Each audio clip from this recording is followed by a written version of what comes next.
Hi, I'm Branden Rakita. I'm a professional triathlete, primarily race on the XTERRA circuit, which is the off-road triathlon, swim, mountain bike, and trail run. I'm here in Ogden, Utah for XTERRA Pan American Championships coming in this Saturday here. Just kind of some information about what I do with the First Endurance products. I use a lot of the EFS and then Ultragen and Evo 1 during my pre-race, during kind of just general training in all the pre-race lead up to the race. And then as well, I'll do a daily dose of the Multivitamin Pro and then the Ultragen, Optogen HP as well leading into the race, getting in the beta-alanines.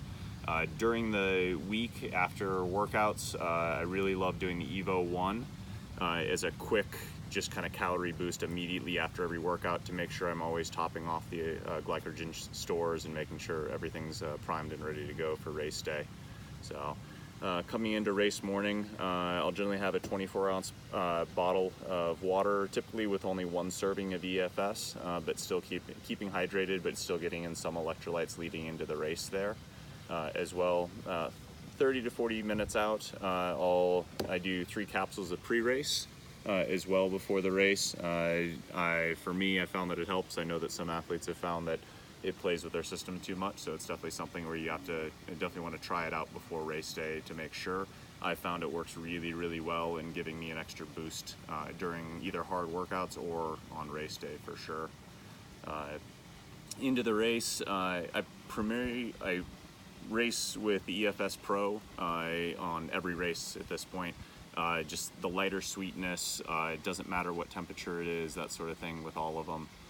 Always having just less chance of any sort of gut issues, and especially with the formula, it works really, really well. I'll typically carry 1 to 2 bottles on the bike, depending on the length. Here in Ogden, it's about an hour 20 to an hour 30 bike, depending on conditions a little bit. I'll do typically about 4 to 5 scoops in each 24-ounce bottle. And then as well have on the bike a EFS liquid shot flask, typically about 3/4 of the way full, and then I'll top the rest off with a little bit of water to shake it up, make it a little bit more liquidy. It goes down really clean that way. Adds in a few more calories as well. And then immediately post-race, I'll have a packet of Ultragen to have as soon as possible afterwards to just kind of help aid in the recovery and get the body going really well. So, I weigh about 165 pounds, so that's just kind of in general for what I'm trying to take in. I've had a sweat test done before and a fairly typical, so I don't typically need to load too much with anything. I do find that the more water I take in and hydration, that sort of a mix between the two, just keeping the hydration high generally helps me a lot more during the races.